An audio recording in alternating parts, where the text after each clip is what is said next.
And a very good morning to you. It is 7 a.m. Tuesday, November 18th, 2025. Welcome to On New Jersey Mornings. I'm Ken Rosato. We will take your calls at 888-658-0234.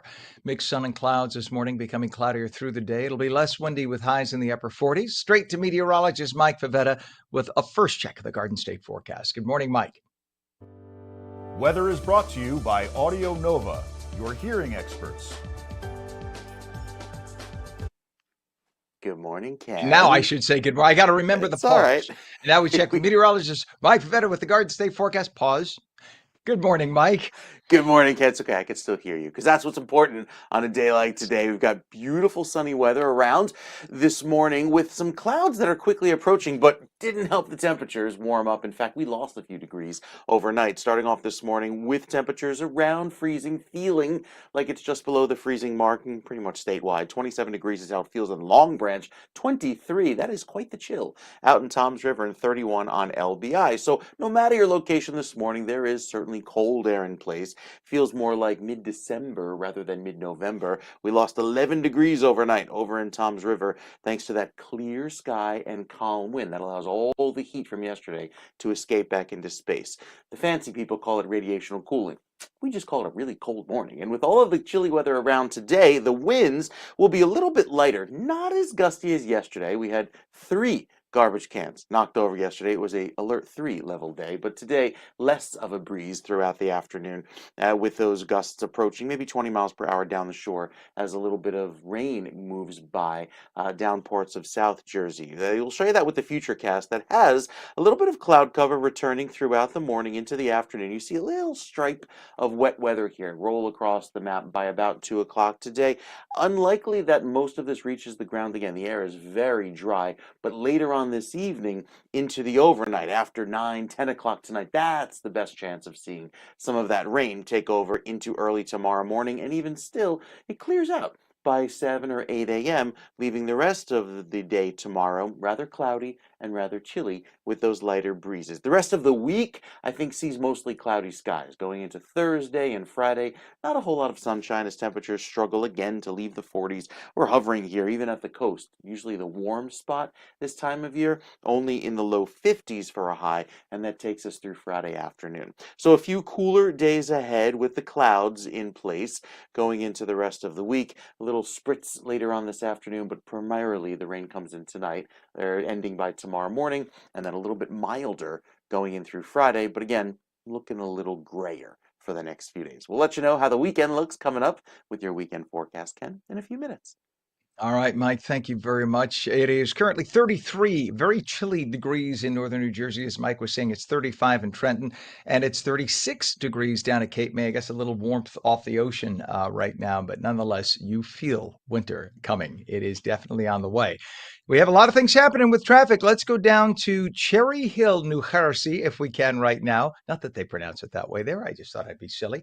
You have a down pole here, and this is all the way down again in Cherry Hill. This is on Route 38.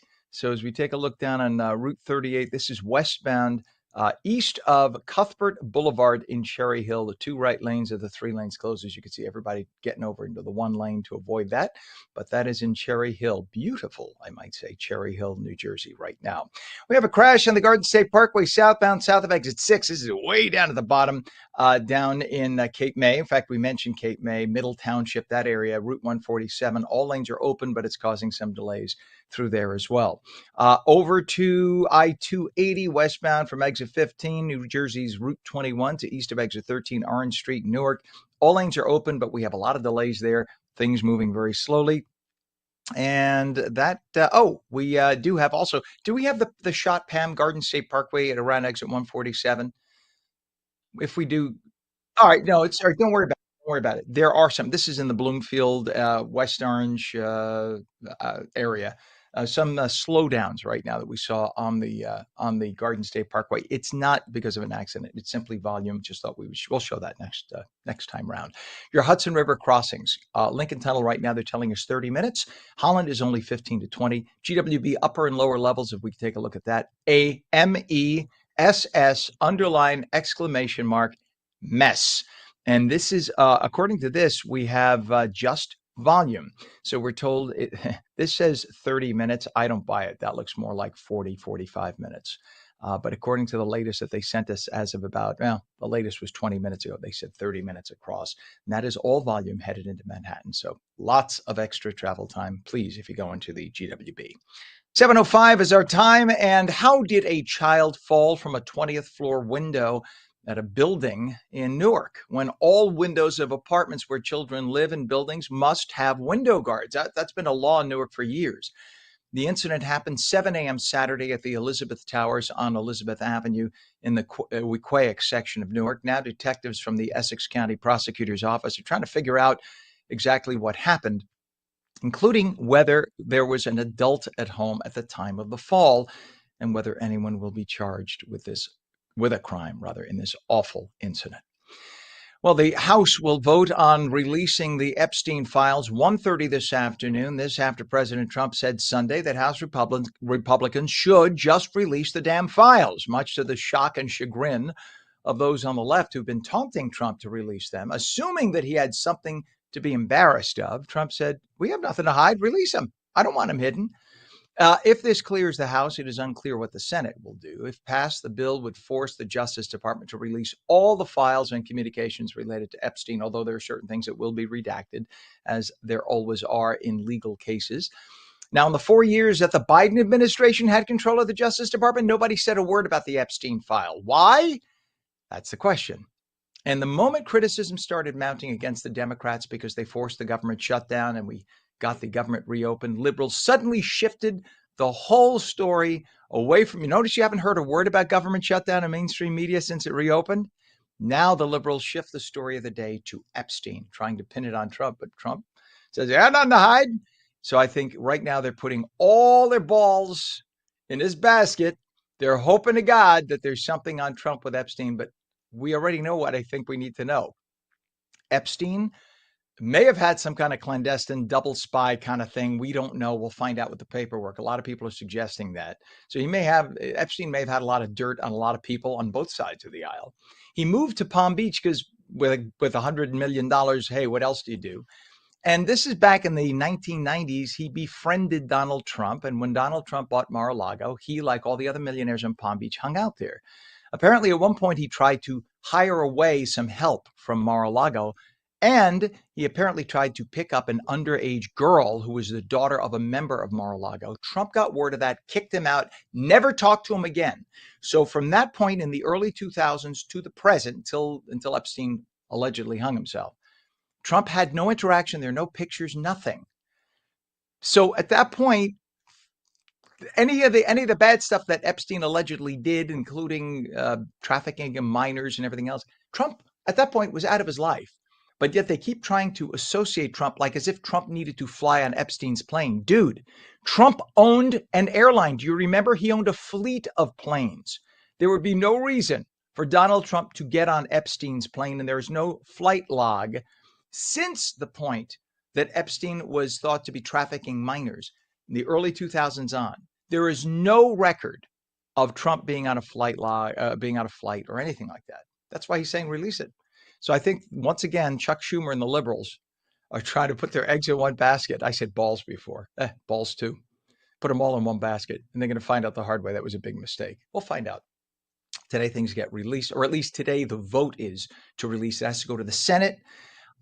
Unless there are some senators with stuff to hide, which there may be, they will order the release as well, and then it goes to the Justice Department. The president will sign off on it, and we're done. 7:09, a leftist activist federal judge who used to work with James Comey. Yeah, you can't make this stuff up. Used to work with James Comey. He sharply criticized the Justice Department for what he called investigative errors in the case against the former FBI director.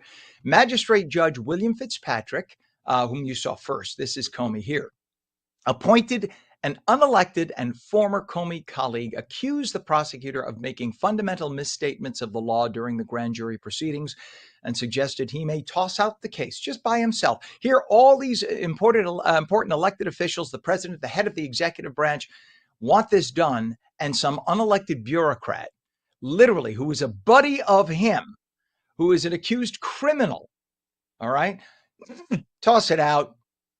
Really? We'll see if this happens. So apparently, this guy not only wants to toss out the case, but he wants to take all of the prosecution's unprecedented access to the grand jury testimony, which never happens. That is supposed to be under lock and key. And he wants to reveal all of the testimony to Comey. Why? Why? For what? That stuff never happens. So this is as dirty as it gets. And this judge is as dirty as it gets, this magistrate. But fortunately, another U.S. district judge has stayed Fitzpatrick's order, saying, not so fast, lib. So things are on hold until further clarification. But if Comey gets away with this, there is no justice in the United States with what he is accused to have done. 7-Eleven FEMA head resigned. David Richardson, acting head of FEMA, has resigned. His tenure was criticized for low visibility and being largely inaccessible even during the major Texas flood. Reports say he rarely participated in FEMA's daily operations and avoided key internal meetings. You know things are bad when the Department of Homeland Security says you can no longer give media interviews. That's their way of saying, we're about to fire you, so keep a low profile. So he is now gone. Novo Nordisk is cutting the cash price of its GLP-1 weight loss drug Wegovy, along with Ozempic, by a third. The reduced pricing will be available at 70,000 U.S. retail pharmacies, including the big chains. Novo Nordisk says it's part of a broader access strategy that will definitely help people with their weight loss issues. U.S. Border Patrol detained 81 people in Charlotte in a single-day operation. The operation is part of a broader Trump administration effort targeting violent, criminal, illegal aliens. Liberals are freaking out locally, but hey, they have authorization. Just because they're called Border Patrol doesn't mean they can only work at the border. They are federal agents. They can work anywhere. And the Pentagon reports another U.S. military strike destroyed a drug smuggling vessel in the Eastern Pacific, killing 3. Intelligence officials confirmed the vessel was carrying drugs and operating along a known trafficking route. It marks at least the 21st such attack in just a couple of months. And more than 3 decades after the wrongful death judgment that marked one of the most enduring legal battles in American history, O.J. Simpson's estate now facing a dramatic new chapter. The estate just paid $51 million to $58 million to Fred Goldman. That is the father of the young man who was killed. You see there in the middle of the screen, allegedly by Simpson. It is now 33 degrees at 7:12. Mixed sun and clouds this morning, becoming cloudier through the day, less windy with highs in the upper 40s. Mike will be back with a full Garden State forecast, and we'll take calls at 888-658-0234. You're watching On New Jersey Mornings. Don't go away.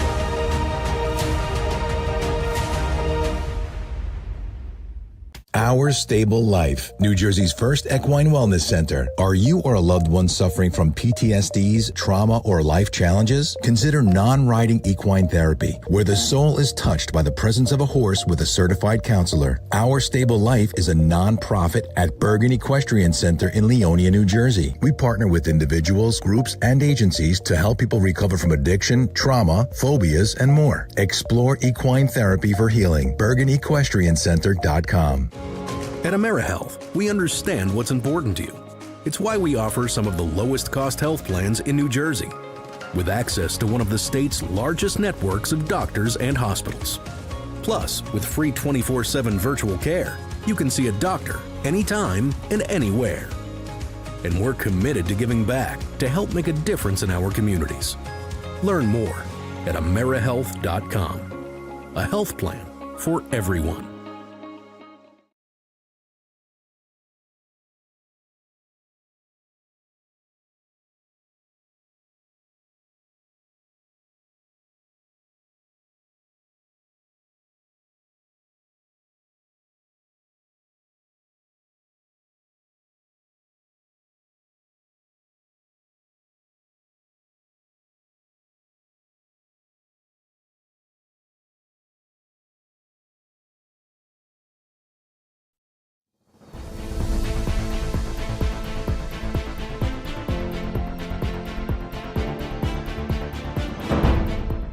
Welcome back to On New Jersey Mornings for your Tuesday. I'm Ken Rosato at 7:15, taking calls at 888-658-0234.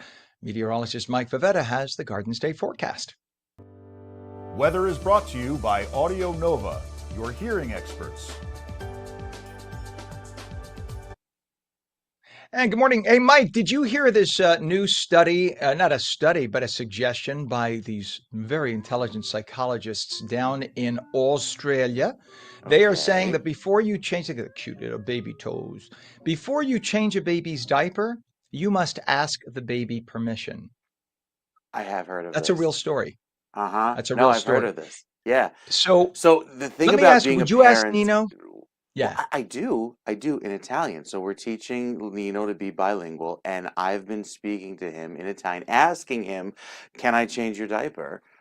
Before I do it, because that's this is what the social media doctors, like the actual accredited, doctors in the what is it, American Association of Pediatrics, those doctors, they all recommend, like, this is how you start a dialogue. Now, the flip side to that is this child is now speaking speaking words at 10 months old, and we're like, okay, but you're not supposed to do that for another few months. So I don't know. I mean, I feel like we fast forwarded all of these milestones, and now we're like, can you just be a baby for a little longer? But my question is, they're saying you must ask permission. Like, and what if the baby says no? All right, screw you. I'll crap on your butt all day. I mean, the point is, it's about the liberals saying, oh, this is not. No, this is my child. If I'm going to change his freaking dirty diaper, I'm going to change his freaking dirty diaper because it Well, stinks in yes, my house. Ken, I That's think the that. point is you're gonna do it anyway, but it's about, like, creating that you're trying to get the child to understand and speak and everything. So, now, he comes up to me and wants to be changed, and he has his, like, little way of telling me Oh, that so that now he Nino went tells you what to do. I got it. Now Nino says, hey, get over here, change my dirty ass, change the crap in my diaper. Get your job yesterday. done, Dad. Yesterday he said caca. So I mean, we're there, right? We're there. It happened. It worked. All of those months of Oh, asking him permission, and now he's like, yeah, caca. I love it. All So right, sir. so I here bow we to go. you. Well, And well, beautiful you tell you Nino. what.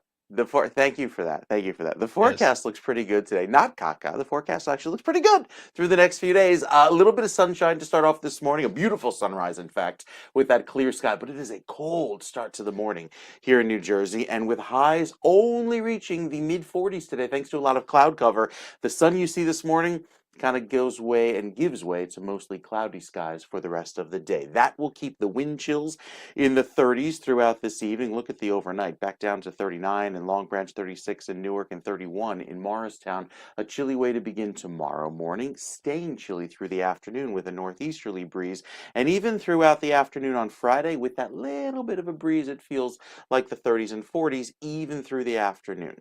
So with the clouds on their way back in later this morning, there's a chance of a quick sprinkle later today. But again, most of this rain you see out here in the Midwest, this is what comes in later on tonight. So it arrives throughout the course of the day. First the clouds, you see them entering the central Pennsylvania, and that will take over across New Jersey through the course of the afternoon.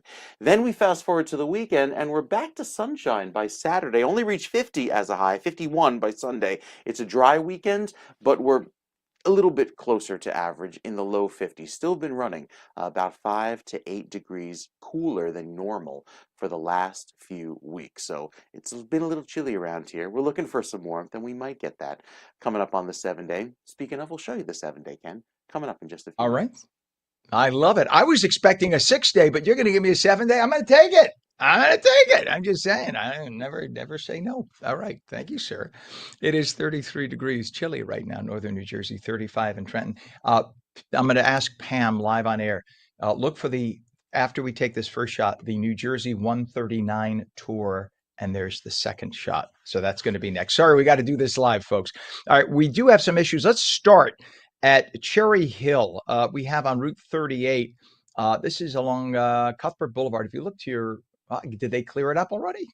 They had a downed pole there, and it looks like they just It was there a second ago. All right, I'm glad they did very well here. It's still the report still has it listed. This is Cuthbert Boulevard, Cherry Hill. But if the down pole has been uprighted, there you have it. So they've literally that was bumper to bumper traffic 5 minutes ago. Good. All right, I'm glad they cleared it up.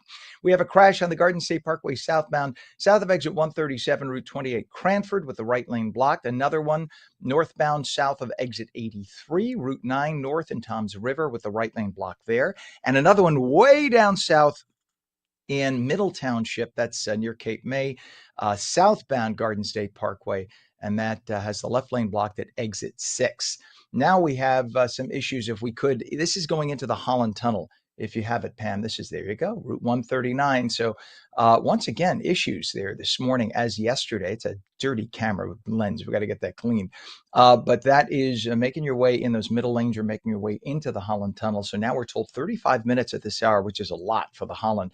35 also at the Lincoln. GWB, upper and lower levels, an absolute bumper to bumper mess this morning. Once again, I think this tends to happen as we get toward the holidays. So here you go. Very heavy at this hour. Why is that the case? More trucks are delivering more goods into Manhattan all night long and early morning during the holiday season. I had to be explained that by an expert in trafficology about a year ago. Finally told me what's going on. So they start stocking up more and more stuff as you get more tourists into Manhattan. That coupled with the additional tourists, now you have the mess. And this is why from now through the first week of January, this is the case going into Manhattan. 7:21 right now, and a U.S. appeals court is reviewing a case linking the use of acetaminophen products like Tylenol by pregnant women to autism. Originally, the judge arrogantly dismissed whatever RFK Jr. said, like, what does he know about this? But it turns out the judge did not look at the reams, the tens of thousands of pages of data that RFK presented, which is pretty obnoxious. Much of that from credible research doctors. Even some of that data came directly from the manufacturer of Tylenol itself. In fact, years ago, Tylenol had said you may want to avoid taking this or minimize taking this if you are pregnant, nursing, blah, blah, blah. It said it. So it didn't say that there was a link to autism, but why were they saying maybe not take it if? And this is why RFK looked into it. And all RFK said was, think about it. If you're pregnant, we're seeing some potential links. He did not definitively link it. He's saying there's an association in the 46 studies. But of course, all the libs who want to discredit him because now he's on Trump's team, so he's got to be evil. Turns out now a judge said, no, look at this stuff. There may be there certainly is an association. There may be something more. Look into it. So we're not saying there's a definitive link. And of course, if you have fever and you're pregnant, listen to what your doctor says. In that case, it's probably best, based on what doctors are saying, to take Tylenol to break the fever, because that could be dangerous for the baby.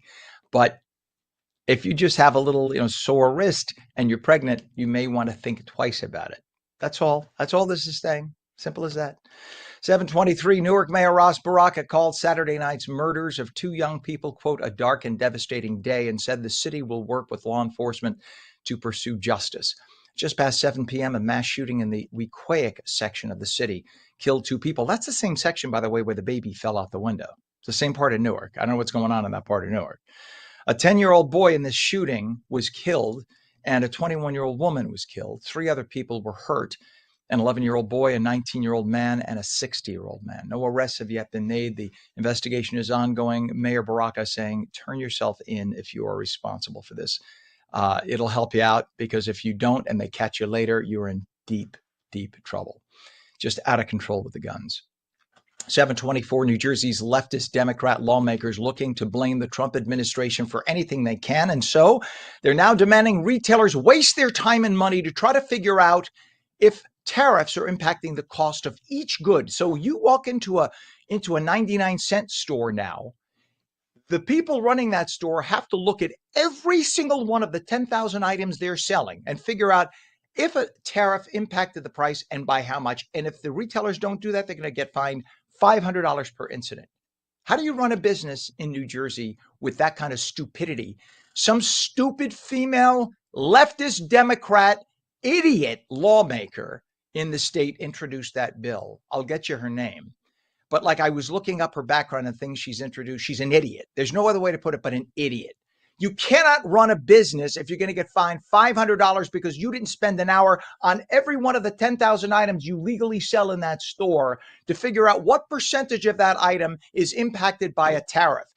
Tariffs go up and down, prices go up and down. There's no way to figure it out, you dope. And this is why you're an elected official and these people actually make money running businesses. It's unbelievable how stupid some of these people are who get elected to office. And this is why too many people do not vote for Assembly and Senate. They just pass it by. And idiots like this get elected. And New Jersey State Senator Brian Stack has introduced a bill to let municipalities purchase up to 120 hours of unused sick leave from public workers each year at up to 60% of its value.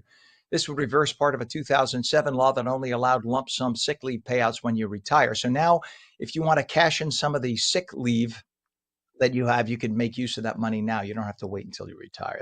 That's if this passes, but that's actually a very good idea. And Governor Murphy has appointed Joaquin Duato, CEO of Johnson & Johnson, as the new chairman of the New Jersey CEO Council. Brilliant man. The CEO Council brings together top business leaders in the state, and they help by coming up with great ideas for other CEOs of other companies. New senior management from Morristown-based Valley National Bank. Valley just named Kurt Lang as its chief banking officer for New Jersey. He was previously the head of commercial banking for M&T Bank in New Jersey. In his new role, he'll work on expanding Valley's commercial banking business in the state. And in a move that could significantly damage business for helicopters and seaplanes in New Jersey, Democrat state lawmakers, they're at it again. This is what happens when you keep voting Democrat. Oh, he's a good guy. He's a good guy. Yeah, keep voting Democrat, idiot. Now they want to charge $50 per seat or $200 per flight for seaplanes and tourist helicopters, which will effectively put them out of business. So you're going to lose all that tax money. People are going to lose their jobs. Right now, it costs $299 for one of these flights, which is already expensive. You add that money, it's going to be like $500 a flight. So no one's going to spend that money. And it's because a lot of the locals are complaining they don't like the noise of the tourist helicopter. So you put it out of business. That's Democrats. And a bookies.com study found that New Jersey comes in third among the most romantic states in the nation. But before you get too excited, listen. With a 5-year average romance score of 93.2, only Delaware and West Virginia ranked higher in the same study. Yeah, my question is, West Virginia? I spoke to somebody I know who lives in West Virginia. He's like, maybe it's because of all the cousins who get married. Who knows? I didn't say that. 7:27. When we come back, we're counting down to the start of the winter and holiday season. And one of the most unique celebrations in our community is the Theater of Light. We will explain. Phone lines open 888-658-0234. You're watching On New Jersey Mornings. Back in 2.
37 degrees now, 7:30, Tuesday, November 18th, 2025. I'm Ken Rosato. Welcome back to On New Jersey Mornings. Mixed sun and clouds this morning, becoming cloudier through the day. It'll be less windy, highs in the upper 40s. Meteorologist Mike Favetta will have the detailed Garden State forecast in a moment.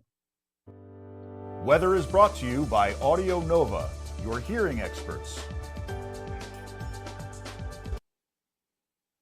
I think what we need to do is all around the house, Mike. I think before you walk into a room, before you sit down to dinner, before you go to change Nito's diaper, with permission, of course, I think Mike Black's wonderful voice has to announce, and no, here's Mike Favetta as he enters the kitchen. I think we should have that. I love his voice.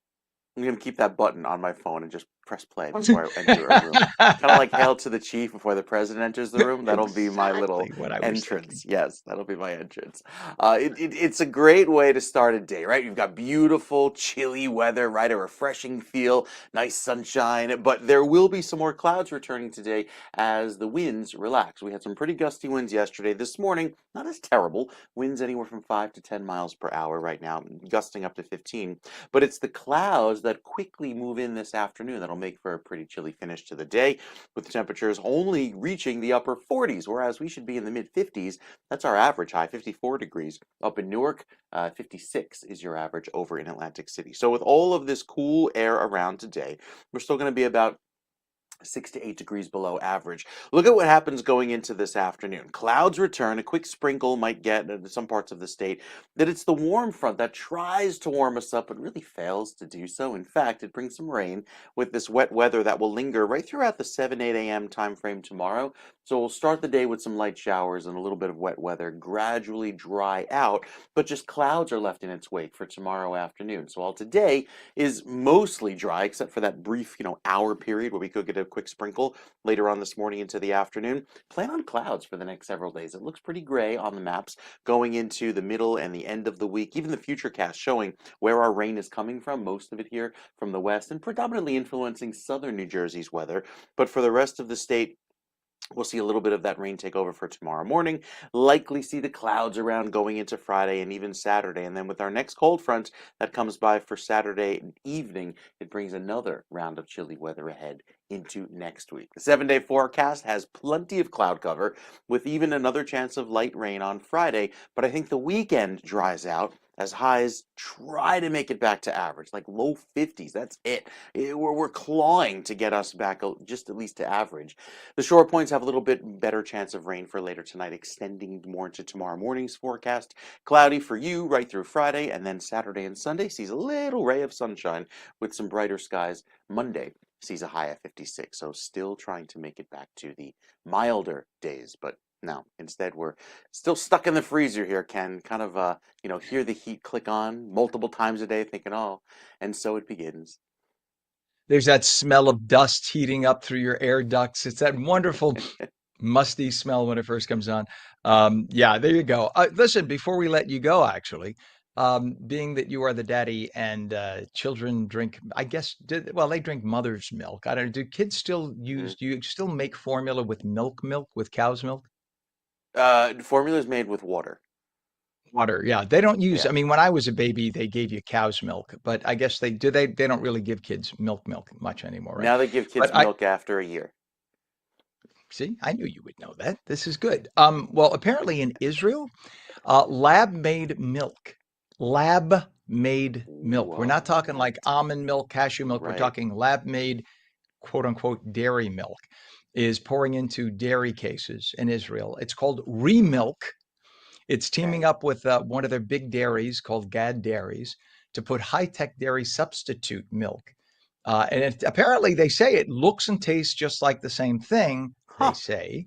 And apparently the way they do it is they artificially reproduce chemically, I guess, the exact same genome and the genetic setup, the sequence of the protein that's in, I guess that would be not Casein? what. Yeah, I guess it would casein, right? Isn't that that's an enzyme? Yep. But they recreate the proteins and in milk. Lactase is another enzyme, right? But I guess, but it's so lactoprotein. There it is. Wow. So they were able to recreate it, and chefs in Europe and I should say in Israel think it is so good they're going to start carrying it and using it at restaurants. They're calling it cow-free milk. It is Cow. genetically identical to the real deal. So it's hard to tell if it is the real deal or not. But they're It's calling it incredible. new milk on the label, new milk. I just, there's so many ways you can go with that, but I just, we'll leave it alone. But yeah, new milk. So the question is, would you buy new milk or do you think, nah, I'll just take the real Well, deal? you know, when the plant-based beef came out, right? The plant-based meats, And tried that, had its thing. There were some hit, some miss, mostly miss. But, you know, maybe this will be a fad. Who knows? We'll have to see. my God, new milk. What happened to the good old days? You just went down to like the farmer's market, whatever, and you bought a bottle of milk and the cream rose to the top, and that was it. Who Hmm. knows? All right. All right, Mike, we will check back with you. Appreciate, sir. It is 36 degrees in northern New Jersey, 35 in Trenton right now. In terms of traffic, let's go over to 287 if we can in Franklin Township. This is East End Avenue. They don't have a report up yet, but I'm guessing that's a breakdown. That doesn't look like volume. That looks like a breakdown right there, causing that much traffic. So again, this is in Franklin Township, 287. You could see the sun rising from the left side, which is east, the right side, which is west. That means they are headed south on 287. That's how you figure that out. So we'll see what that is. I'll look into that, but right now, just try to avoid that area if possible. 287 has a bunch of pockets of issues. Down in Cherry Hill right now, we still have an issue. No, it was just picked up nonetheless. So that was a down pole we reported earlier. That's now been cleared. We have a crash on the Garden State Parkway southbound, south of exit 6, which is Route 147, Middle Township. All lanes have just reopened, but still very heavy. Also on the Garden State, another crash southbound, south of exit 137, which is Route 28 in Cranford with the right lane blocked. And a crash on the Garden State northbound, south of exit 83, Route 9 North in Toms River with the right lane blocked. Hudson River Crossing is kind of ugly right now. Pam, if you have the 139 camera, I'd love to show that. This is your approach to the Holland Tunnel right now. That's the second 139 East at the New Jersey Turnpike, if you have it, Pam. And this is all volume. So they are not saying there's any kind of an issue in the Holland Tunnel, just simply volume. And you can see the lane into the Holland is just bumper to bumper right now, not moving at all. Lincoln Tunnel, we're told 35 minutes. That's on the Helix 495. You're probably better off getting off and taking the local approach to get into the Lincoln Tunnel. And the GWB upper and lower levels have been a mess all morning. Look at this. Just stopped. Well, it stopped because we have the circle of death there with the internet. But that nonetheless is going to cost you a lot of time making your way into Manhattan right now. We're told 40 to 45 minutes on the GWB. We'll redo A block, Pam, if we can. That 7:38 is our time, and the question is, how did a child fall from a 20th floor building window in Newark when all windows of apartments where children live in buildings in the city of Newark for years, this has been the case, that these buildings, a second floor and up, must have window guards to prevent children from falling out. So that is the question. This happened up on the 20th floor. It happened 7 a.m. Saturday at the Elizabeth Towers on Elizabeth Avenue in the Wequahic section. Now, detectives from the Essex County Prosecutor's Office are trying to figure out exactly what happened, even whether there was an adult at home at the time of the fall and whether anyone will be charged. The House will vote on releasing the Epstein files 1:30 this afternoon. This after President Trump said Sunday that House Republicans should release them. Many people on the left and right were kind of shocked when he did that because all along they had said that he was trying to keep them from being released. Now, President Trump does have the authority as the head of the executive branch to just sign an executive order to release them. The better route is always when the House and the Senate vote for this. And the reason why you need all this just to release this is grand jury testimony involved here. And under the law, when there's grand jury testimony, you're not supposed to release grand jury testimony. So it takes an effort. It's not just a very simple, oh, we got some evidence, let's release it.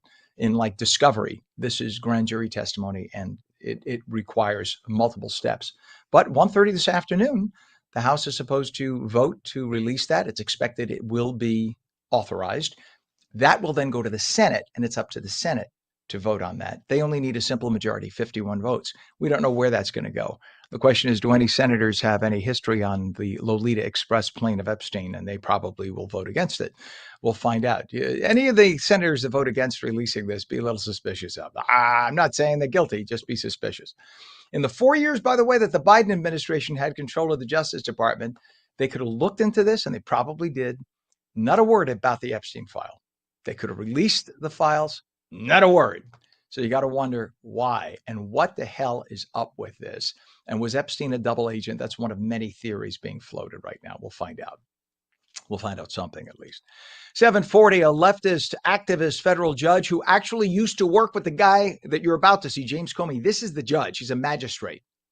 His name is William Fitzpatrick. He used to work with James Comey. You would think he would recuse himself. They were pals for years. They came up in the industry together. They actually interned together years ago. They've been friends for about 25 years.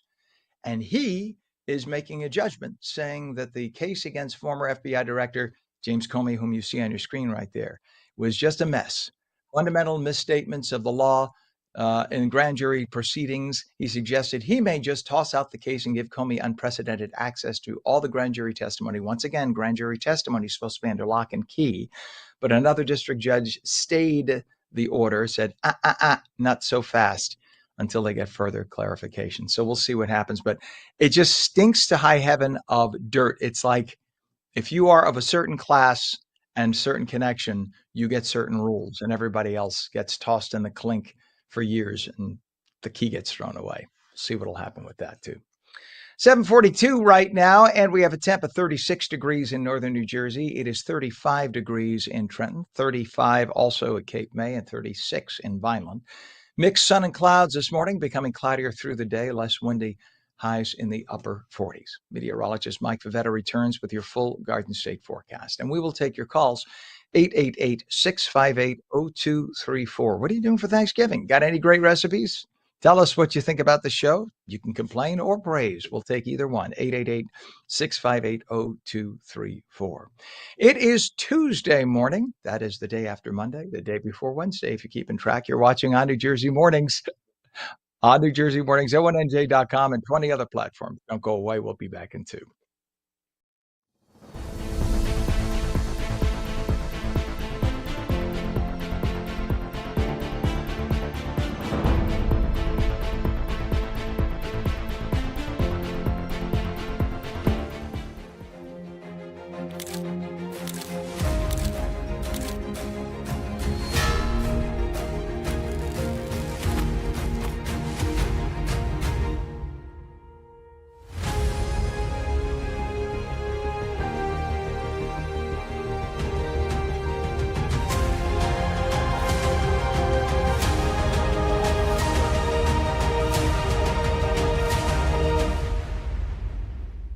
Our Stable Life, New Jersey's first equine wellness center. Are you or a loved one suffering from PTSDs, trauma, or life challenges? Consider non-riding equine therapy, where the soul is touched by the presence of a horse with a certified counselor. Our Stable Life is a non-profit at Bergen Equestrian Center in Leonia, New Jersey. We partner with individuals, groups, and agencies to help people recover from addiction, trauma, phobias, and more. Explore equine therapy for healing. BergenEquestrianCenter.com.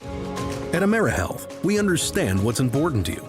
It's why we offer some of the lowest cost health plans in New Jersey, with access to one of the state's largest networks of doctors and hospitals.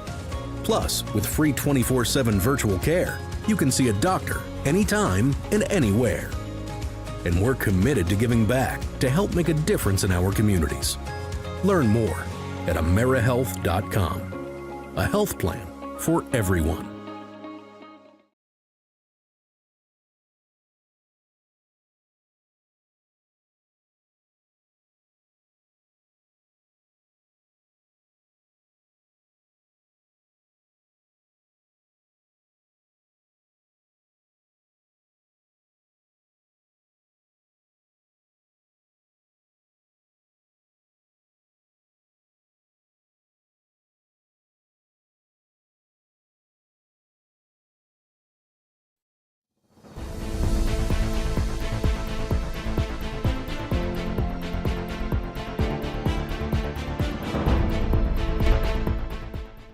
Very good morning, 7:45. Welcome back to On New Jersey Mornings for your Tuesday. A little chilly out there, but let's get the forecast for the Garden State. Meteorologist Mike Favetta has that.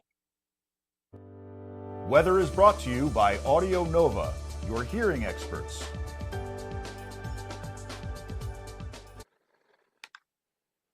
All right, Mike, good morning, sir. You ready to give us that Garden State forecast? And it better give me 80 degrees or else I'm going to pout. Oh, I wish. We can't even get to the 50s, Ken, until the weekend. That's how chilly it'll be across New Jersey. We had beautiful sunshine yesterday, still a little breezy, but today I think it'll feel cooler because we lose the sunshine. Mostly cloudy skies by this afternoon. Yes, we have beautiful sun around now this morning, but that won't be the case in a couple of hours. There might even be a few sprinkles rolling through just around the late morning, early afternoon time frame, taking that 48 degrees in Jersey City and making it feel even cooler. Now, with the forecast outlook, temperature outlook, going through the first few days of December, showing most of that real warmth, down toward Florida. That's where you'll find your 80s, Ken. Here in New Jersey, no, it stays cool. Most of that dry weather also expected for much of the Northeast, including just east of New Jersey. We have equal chances of dry and wet weather, but I think we'll trend drier going into the next few weeks. The 7-day forecast has temperatures struggling to leave the 40s. We get back to the 50s on Friday. Granted, it's with a possible sprinkle and some wet weather, but I think Saturday and Sunday clears out and dries out with temperatures warming only into the low 50s. The shore points are also quite chilly. Friday sees more clouds, 60 as the high. And then by Saturday and Sunday, bringing back that cool weather around, going into Monday. So no big storms ahead, no big wind events, but yeah, it'll be a little cloudy, I think, until we get to the weekend. Hey, thank you so much, sir. We appreciate that. It is 7:47 right now. We have 36 degrees northern New Jersey, 35 in Trenton. Let's take a look at the approach immediately. Let's go right to the Holland Tunnel approach. This is Route 139 making your way into the Holland is bumper to bumper. We don't know exactly what's causing this, but nonetheless, look at that. That's been stopped for about 45 minutes. See that line of traffic? That same truck that's by the word call, that hasn't moved since 15 minutes ago. It is literally not lurched forward an inch. So we're not being told there's a specific issue, but I'm guessing there's a breakdown of some sort in the Holland. That's called, oh, it just moved an inch. Okay, maybe now maybe they got it. But that is really going to cost us some time. So we're told 40 to 45 in the Holland and 35 in the Lincoln right now. Before we get to the GWB, let me tell you about the Garden State. Southbound, we have a crash just south of exit 137, Route 28, Cranford. All lanes are open, but that's bumper to bumper there. We have a crash on the GSP southbound south of exit 6, way down in Middle Township by Route 147. All lanes are open. And a crash on the Garden State northbound south of exit 83, Route 9 north in Toms River. One right lane is blocked. Over to Route 17, delays on the southbound side from Century Road, Paramus to Passaic Street in Rochelle Park. All lanes are open, but that's a very heavy ride right now. And the Lincoln Tunnel, as we mentioned, is costing us 35 minutes. The GWB upper and lower levels also extremely heavy this morning. It's going to cost you 45 getting in, either upper or lower levels. 7:48. Consumers are facing a rapidly growing wave of financial threats, many of them powered by AI. A new Deloitte report shows credential theft is surging, with stolen usernames and passwords jumping by more than 160% in just the first 6 months of 2025. Much of the spike is being driven by AI-enhanced phishing attacks and the reuse of compromised passwords, making it easier than ever for scammers and organized fraud rings to break into accounts. International Fraud Awareness Week began yesterday, and Brian Watkinson is the Vice President of Risk Operations at Affinity Federal Credit Union, joins us this morning. Good morning to you, Brian. Good morning, Ken. How are you? Good to have you on. So you're trying to tell me I have to change my password from password 1234? But too many people, Ken, we're kidding, but a lot of people do that.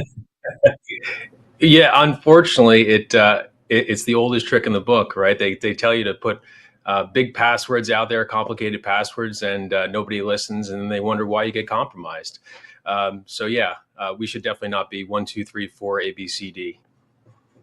And so now you have, it traditionally was bad enough. You had the bad guys sitting overseas. We always picture what they look like in the sweat rooms, all trying to break into your account or calling you up with funky accents, trying to get you to give them your social security number.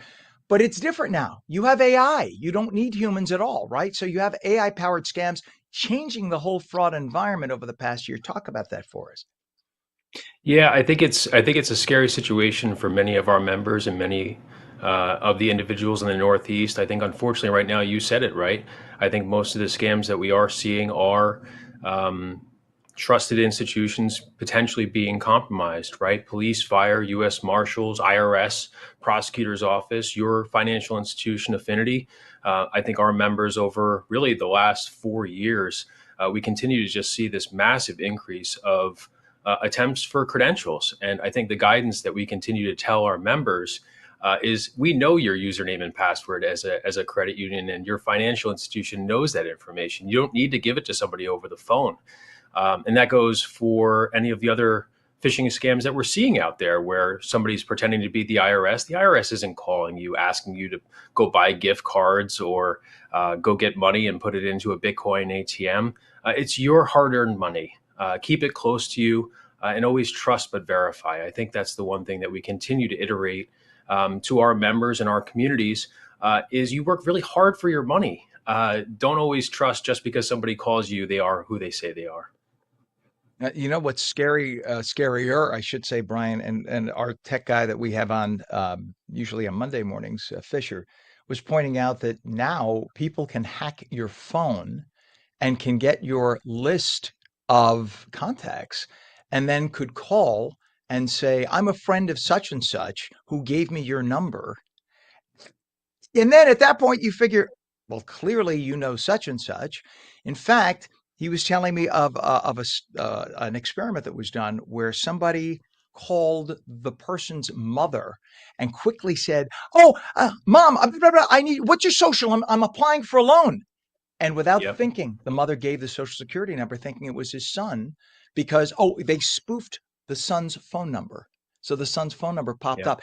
There's no end to how far this can go. So at this point, if you suspect, if you have any kind of suspicion, what should you do? Just hang up and call back the institution yourself. And that way you know for fact you're getting the real institution on the other end? Yeah, absolutely. You definitely want to call the number back on the back of your card or go directly to the apparent institution that's giving you a call, right? I think we've seen a number of instances where you have business email compromises where unfortunately people are in that sense of, I need to get this done immediately. Oh my goodness, I'm in the middle of a home closing. I got to get this money moved right away or I'm going to lose my house. Take a breath. I think unfortunately, that sense of urgency is where most of the fraud actually happens. So, if you're in the midst of a home closing and someone sends you an urgent email at the fifth hour, right before you're about to close, pause, call your attorney directly, call your institution directly. Make sure that the instructions that are being provided, potentially via email, which we always instruct our members not to take any of those instructions. You have to get them through secure means because it happens quickly.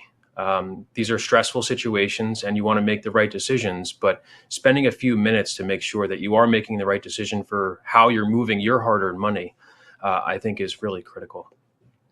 And Brian, you're over there at Affinity, and you take care of all their security issues. And this Deloitte report is really alarming.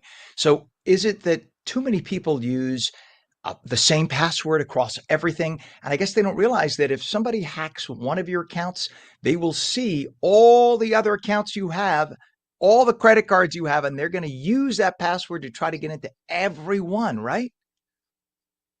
Yeah, I think using diversified passwords across all of your different logins, and that also includes don't use the same username and password for your bank account that you would use for your gym login.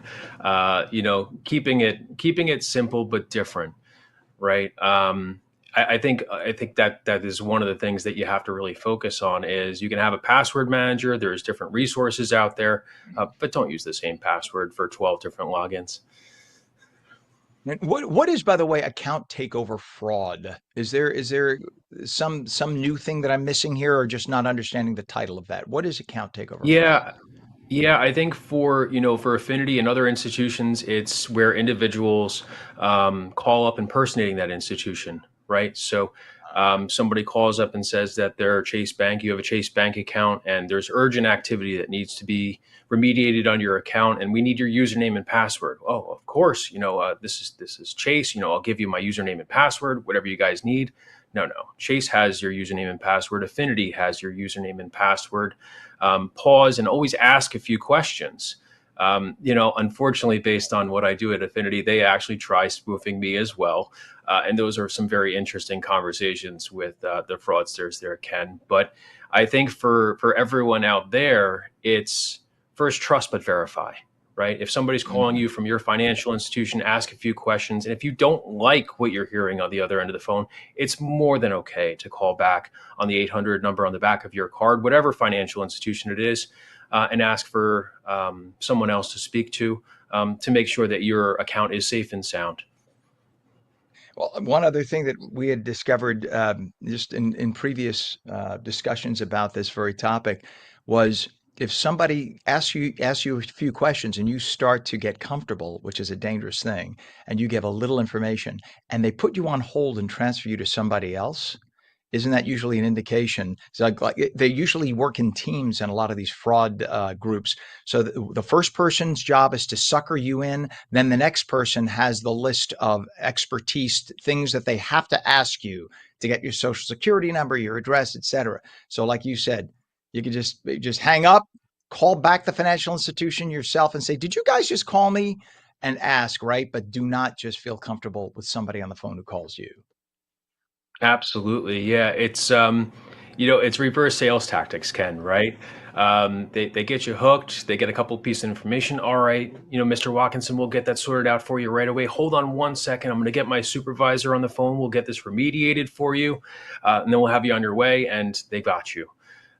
So as always, go online, go directly to the website, call the 800 number, walk into one of your local branches, our local branches, and get it taken care of directly. There, there you go. All right. We thank you so much, Brian Watkinson, Vice President of Risk Operations at Affinity Federal Credit Union. And this is now, I was looking desperately for the title. It is International Fraud Awareness Week. So it's time to kind of pay attention and not get scammed. That's the idea here. Thank you so much. I know you got a busy job. Thank you for coming on this morning. Thank you, Ken. Appreciate it. You bet. We're coming right back.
Very good morning. It is 8 a.m. Tuesday, November 18th, 2025. Welcome back to On New Jersey Mornings. I'm Ken Rosato, and we will take your calls at 888-658-0234.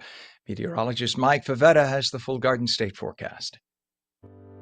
Weather is brought to you by Audio Nova, your hearing experts. And Mike, we're in separate studios for those who don't realize. Mhm. We have a guest coming up in a minute who was nice enough to send over pastries. Oh, they were I want to delivered. show you Let's something. see. This is a tease. This is, by the way, this is from our folks at Some Days Bakery. Wow, those look I'm trying not to make it delicious. fall out. These croissants are warm. They are Oh still my goodness. warm. So I will And that's talk to hard to them in do. just a moment. Hard to do on a morning Yes, that's this cold. So that's how fresh they exactly. are. My mouth is watering here and I can't even smell them. I'm just imagining the smells, right? Right? I will Imagining get some to you. that. I will get them Thank to you. you. Thank you. All But right. How's for that those of forecast us look? that have to endure the cold this morning, Ken, with or without a croissant, we will enjoy a little bit of sunshine early on, but then quickly see the clouds return by this afternoon. So maybe the café au lait going into the afternoon hours to keep you warm because the wind chill, oh so chilly.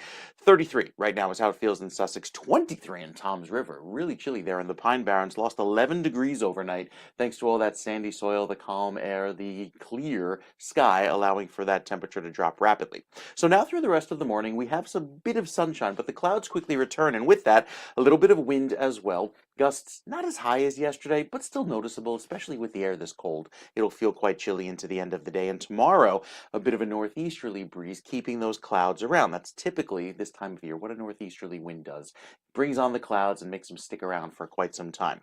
Well, that's the case here after some rain rolls in tonight. Probably after the evening commute, 9, 10 o'clock, we see some light rain getting going. Most of that is done by 9 a.m. tomorrow, and then it's just cloudy for the rest of the day. So there's that damp, cool, chilly feeling that'll last not just for tomorrow, but even through most of the day on Thursday. We really don't see the sun again fully until the weekend. So Friday is looking a bit gray too, with temperatures trying to make it back to 50 degrees. I think we could get there. There's also the chance of another shower on Friday, but it's the weekend that looks a little bit better. We'll give you those details, Ken, coming up in just a few minutes. I don't want to hold you up from your croissant. No, it's just that my mouth is just like, "Ugh," I have so much drool coming out right now. I don't know what to do with myself. But nonetheless, thank God I keep a whole roll of paper towels right next to me. But yes, we'll talk. We have more than just croissant, by the way. That's just the beginning of it. We'll talk to our nice folks from there. Thank you, Mike. In terms of temperature, 34 degrees now, northern New Jersey, 37 degrees in Trenton. It is 35 degrees in Vineland and 35 in Cape May. We do have an incident now on Route 46 westbound. It's at Rifle Camp Road, Little Falls. There's a crash, and you could see the folks on the right lane are going to be encountering that. Also, the sun isn't helping them, but that is what you're encountering right now, Little Falls. Again, the right lane is closed as you make your way just into where the sun is. We also have a crash on the Garden State Parkway southbound, south of exit 137, Route 28 Cranford. All lanes are open, but very slow through there. 280 westbound, there are delays from 16E Essex Street Harrison to exit 13 Orange Street in Newark. All lanes open, very heavy. Your approaches to the Hudson River are an absolute mess this morning. If we have 139, Pam, we could show that. Your approach to the Holland Tunnel right now is 40 to 45 minutes in, just a bumper to bumper mess on 139. Take a look at this absolute mess on the highway making your way into the Holland Tunnel. Lincoln Tunnel, not that much better, 35 to 40. And GWB upper and lower level 8095 approach. If you take a look, your lower level is even worse on the right than the upper level. It's hard to see. Actually, they don't have the upper level in the shot right now. But this is going to cost you easily 45 minutes in across the GWB this morning. It is 8:04. If you, my mouth, and notice I had to swallow because my mouth is salivating. If you have ever stood in line for one of Some Days Bakery's croissant, you already know this is not your average bake shop at all. Known for premium pastries, La Colombe coffee, made from scratch creations. Some Days has just launched its brand new fall menu with more than 20 seasonal items available at all four of their locations. They're in Astoria, Long Island City, Bayside, and now for those of us in the Garden State, they just opened in Montclair. Eric Larios is the CEO of Some Days Bakery. He is with us this morning. Good morning to you, Eric. Hey, good morning, Ken. That's a COO.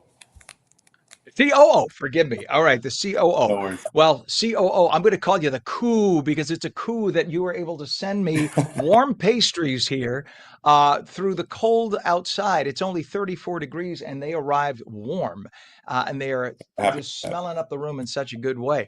Tell me first off how Some Days was started, and then you got to tell me about your incredible fall menu.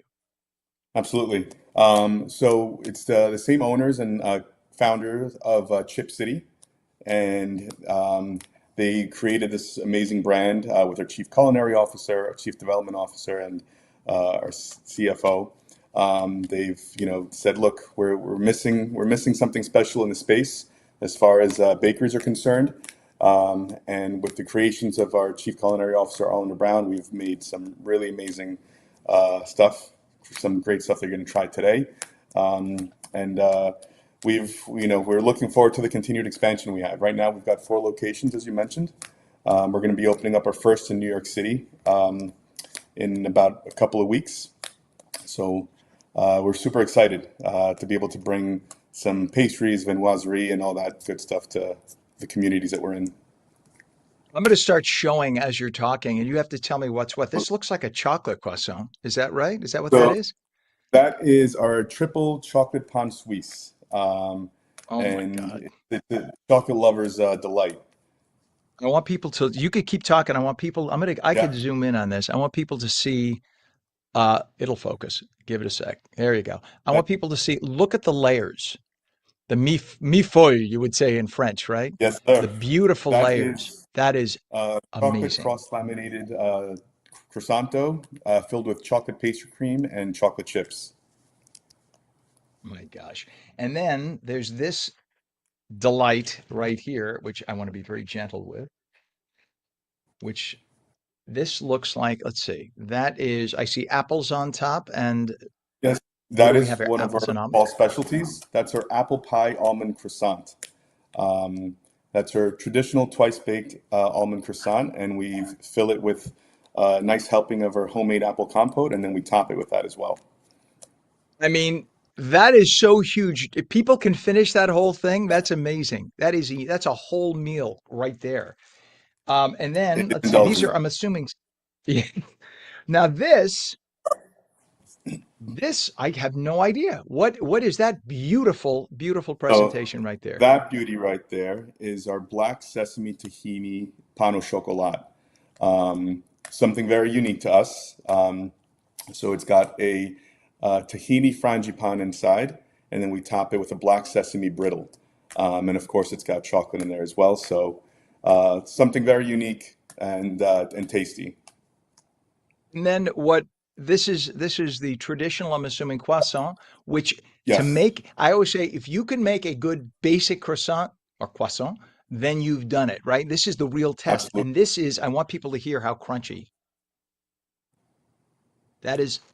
You hear the crisp? I don't know if it's coming through on the microphone. Sometimes the transmission doesn't allow it. But this is, I'm going to break into this and I'm making crumbs all over the desk just so people can see.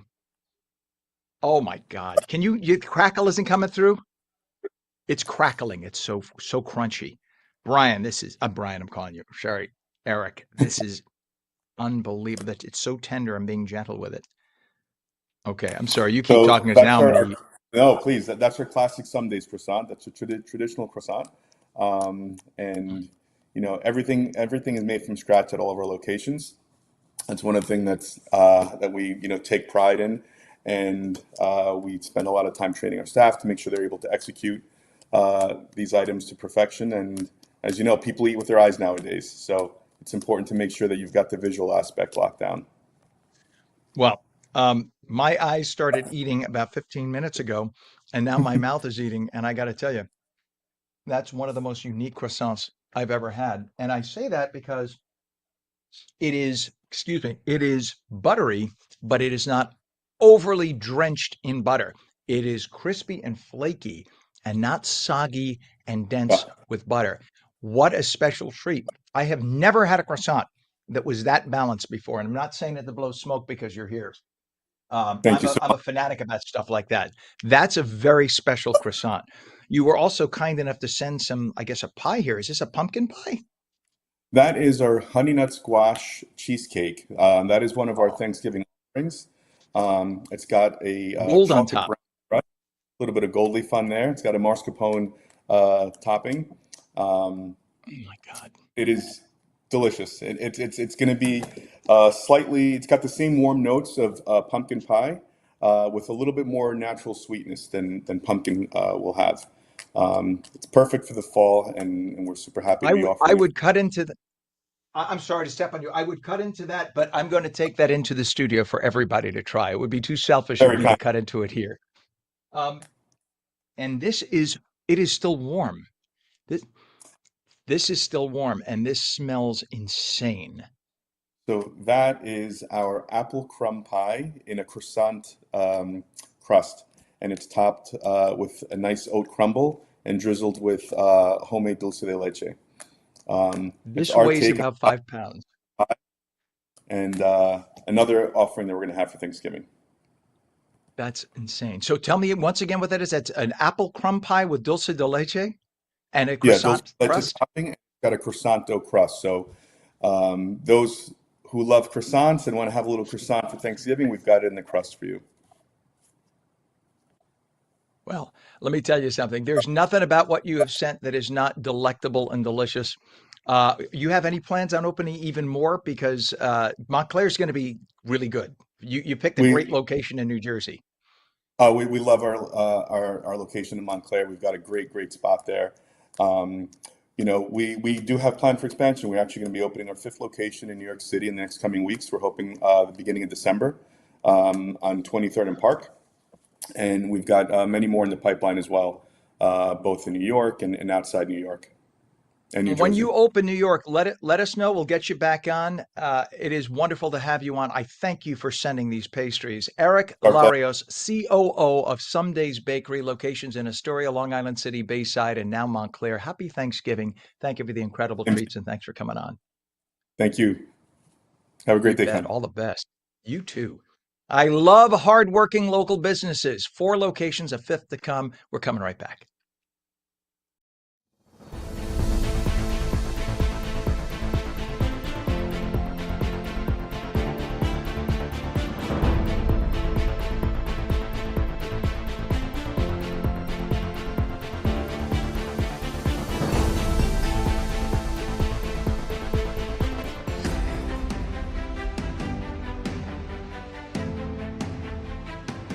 Hey, New Jersey! Want to choose how you live as you age? Tune into AARP New Jersey's new show, The Power of Us, the show that celebrates aging with dignity, purpose, and joy. From protecting yourself against fraud, to staying healthy and aging in place, to finding purpose through volunteering, we've got the tools, tips, and stories to help you thrive. Join us on ONNJ and discover the power of us.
Welcome back to On New Jersey Mornings. I'm Ken Rosato. It is 8:15, and we are taking your calls at 888-658-0234. Meteorologist Mike Favetta has the Garden State forecast. Weather is brought to you by Audio Nova, your hearing experts.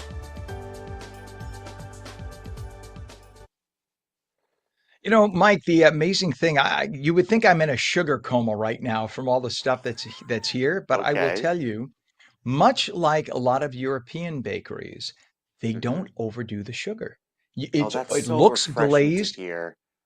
Oh, you think Because like there's you're another so used. chain that just over sugars everything. You take a bite and you go, I can't eat this. This Right. is terrible. So that sounds lovely.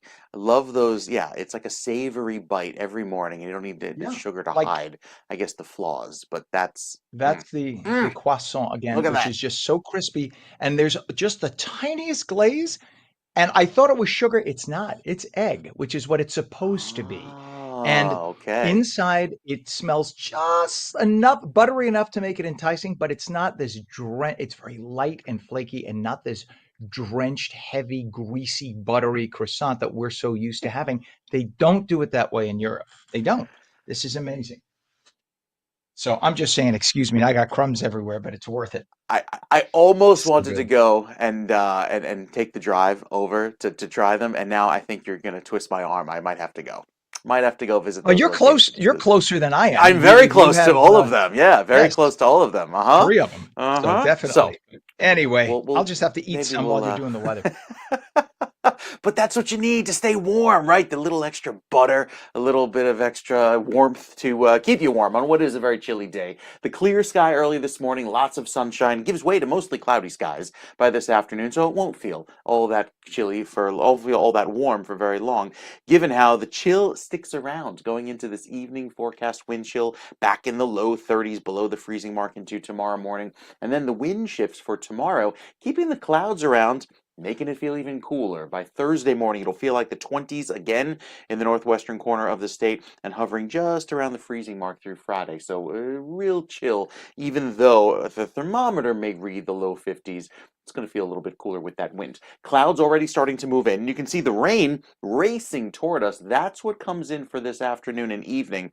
Again, I think it's a brief sprinkle throughout the late part of the morning into the midday, but the real bulk of the rain happens after dark. And with that wet weather sticking around into early tomorrow morning, we start off with some wet pavement, but gradually see the clouds take over and drier conditions by the afternoon. The sunshine on hold until the weekend, Saturday and Sunday. Beautiful weather, well, for the end of November, low 50s and sunshine, but I think we'll keep the rain away. We'll give you more details coming up with the 7-day forecast, Ken. That's in just a few minutes. All right, thank you very much, sir. We have a temp of 35 degrees, still very chilly northern New Jersey, 37 degrees in Trenton and down the Shore, down in Cape May, and 35 in Vineland. In terms of traffic, we have some issues right now. Let's go to I-80. Let's do that one, Pam. I-80 at Route 15 in Wharton, bumper to bumper mess right now, and that could very well be because of sun. There's a lot of sun glare. Oh, maybe something's happening there, something. We don't have anything listed on the list, but Pam's eagle eyes caught that mess. For those who think that's a familiar looking shot, why do I know that familiar shot? That is where the sinkhole had happened 8, 9, 10. No, it started back in December, January with the sinkholes. Now we're into November. So thankfully there are no sinkholes that we know of, but that is just volume right now. 80 at Route 15 in Wharton, just bumper to bumper, heavy mess. Garden State Parkway cameras are all out today. We don't know what's going on with that. I'm sure that's being checked into, but there is a crash on the Garden State southbound entering at exit 145 I-280 in East Orange. Oh, you know what, Pam? I bet you the 280 cam might show it. We'll check on that in a bit. There's another issue on the Garden State Parkway from exit 140, Route 22, Union Township to south of exit 135, Central Ave and Clark. All lanes are open, but there is a 5+ mile delay. And we have delays down the New Jersey Turnpike, inner and outer roadways northbound from south of Interchange 13, 278, Goethals Bridge in Linden to south of Interchange 14, Route 78. There's a 5-mile delay there. That's a separate 5-mile delay. Just a lot of issues. When you get the bright sunshine in the eyes, that sometimes happens. Back to the Garden State, delays southbound from exit 150 to 147. That's about a 3-mile delay. So we got a lot going on. Do we have, yes, the 139 cam right now? This is the approach to the Hudson River crossings. This right here is the approach to the Holland Tunnel specifically. Before we only had 1 to 2 lanes. Now we have all the lanes bumper to bumper as you make your way into the Holland Tunnel, and that is causing an absolute nightmare. That's going to cost you quite a bit of time as you make your way in. In fact, they're telling us now it's about 40 to 45 minutes.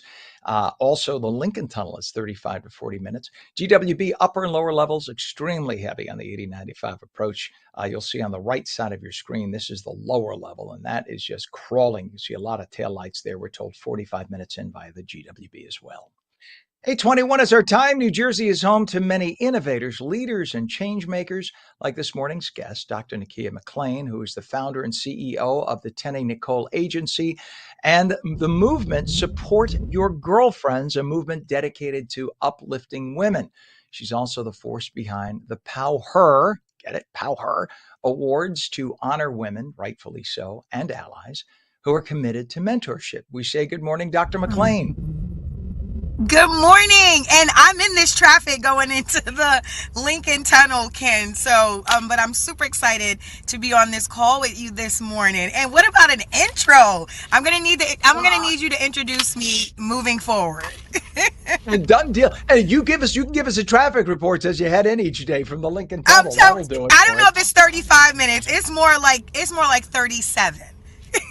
No, when they give the 35-minute time, that's actually from the point at which 495 meets Route 3. From that point, so you could have an hour of traffic behind that point, but they count that point where Route 3 becomes 495. From that point to the point of Manhattan, that's where they say 35 minutes. But you're right; it's probably worse than that right now. Well, thank you for having me. I'm super excited to be on this call. It's good to have you on, and the good news about the fact that you're in traffic is you don't have to worry so much about paying attention to the roads because of the bumper to bumper. So tell me, what makes New Jersey such a meaningful place to you, Doctor? Oh my goodness. I live, work. I like to say that I live, work, and give back to New Jersey. I am, from Queens, New York, moved to New Jersey 19 years ago. And when I tell you the grass is greener, air is clean, it really is. It's home for me. My entire team pre-COVID had worked in New York City. Post-COVID, they moved into my husband actually built out the basement of my home. So not only am I saving on overhead, I'm actually able to employ from the community, give back to the community. So New Jersey is everything to me. So what is it about the culture of New Jersey that inspires you? Because when I moved, I also moved from New York. I used to live in Westchester County. And when I came here, I just found that, not that there aren't wonderful neighborly people in New York, but my neighbors here embraced me like in a much bigger way than I ever had in New York. I just found like this sense of small town meets big city in New Jersey that I didn't find in Westchester County. Well, I'm from Queens, New York, so I'm a little bit from, what they say, they like to say that you're in the suburbs. So when I moved to Manhattan from Queens, it was just too noisy, too loud. And what I feel like I get from New Jersey is a little bit of that loudness, but then it comes down at night. So I feel like I'm in the suburbs. So not only is it just New Jersey, it's the culture, it's the people, it's community. It's a great nightlife. I mean, I feel like, I can go to a restaurant and feel like I'm at a New York, Michelin star restaurant. Good cocktails, great food. I mean, I'd rather do everything I need to do in New Jersey. I only pop into New York when I have to. And this is coming from a New Yorker who loves New York, but Jersey is home. I worked in New York City every day for 25 years. And even though I was living in New Jersey, now the studio is in New Jersey. I can't tell you what a joy it is. My commute is walking down a flight of steps to an in-home studio. It is the best, Doctor, the best. Let me tell you. Yes. And I just want to make sure we hit this because this is important. Tell us about the Power Awards and how it is building a sisterhood center ecosystem. Oh my goodness. So I started Support Your Girlfriends, which is under our Tanae Nicole ecosystem. Empower Her is one of those weeks that we bring access, resource tools to, to women, whether it's for their personal or professional life.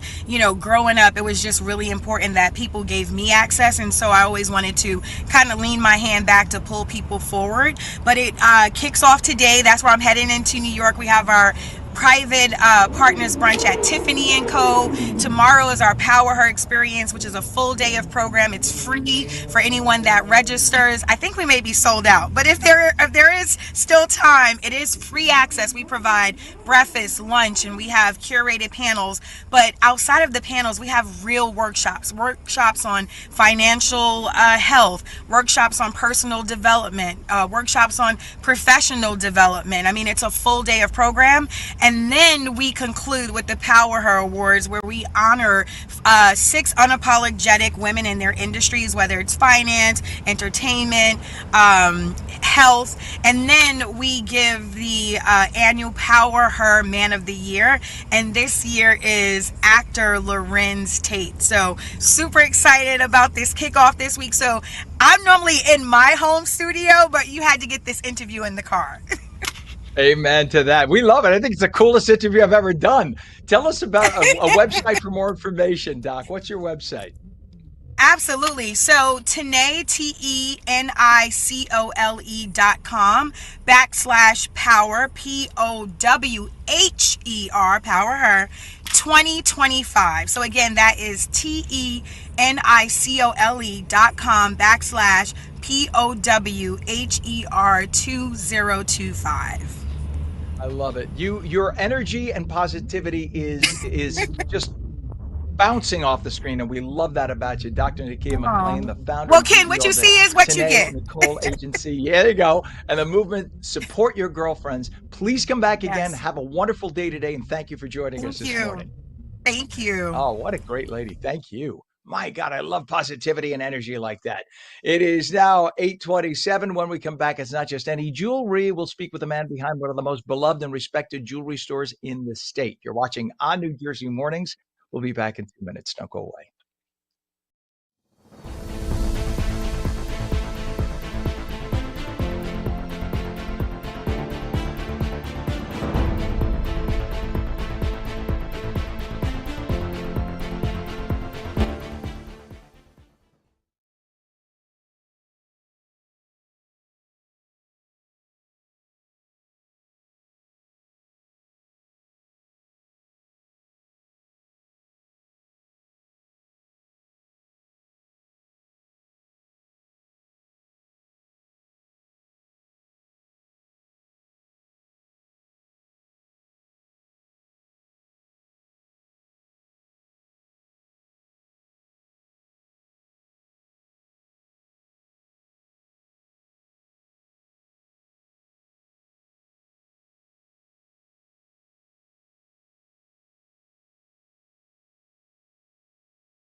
Tuesday, November 18th, 2025, 8:30, and we have a temp of 35 degrees. I'm Ken Rosato. Meteorologist Mike Favetta has the Garden State forecast.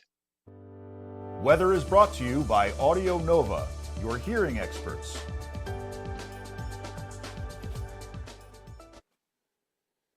And a little bit chilly, 35 degrees. I went upstairs to get the pastries. Sorry, I'm a little emotional. I went upstairs to get the pastries a little while ago from Someday's Bakery, and when I opened the door, I was pleased to see the still warm pastries there. Unfortunately, I got a gust of wind, just a little, not really wind, just a little zephyr of 35-degree air. And by the way, when I'm Yeah. sitting in the studio, I'm wearing shorts, just so you know. So I was, let's just say, unpleasantly awakened by that. Yes, there's a chill. There is certainly a chill out and around this morning. Just let the dog out and didn't want to stay out for long. Let you know how cold it is, even with the double layer of fur, the double coat. So as far as our forecast is concerned, we start off nice and clear, but it doesn't stay clear for very long. There's already some clouds entering the western part of the state down by Trenton, working in across the Delaware. These are the clouds that will ultimately lead to a few quick passing showers. Oh, left that in from yesterday. Yes, hello, Audio Nova, our weather sponsor. There will be a little bit of rain that comes in later this morning into the early afternoon with the clouds that take over for the rest of the day. So don't plan on the sunshine for much longer because it will be a gray and much cooler feeling to this afternoon. 49, that's our high today. 54 is our average. So it feels much cooler in through the afternoon. Well, because it shouldn't be this cool, at least according to normal. Looking at the climate books, it'll stay feeling quite chillier than average through the next several days. There's our quick passing shower, and then the rain that takes over beginning tonight, lasting through early tomorrow morning, probably wraps up around 8 or 9 a.m. And then we just have cool, drizzly, damp conditions with the clouds for the rest of the day. Probably no real steady rain falling, but just enough moisture to make it feel damp through the afternoon.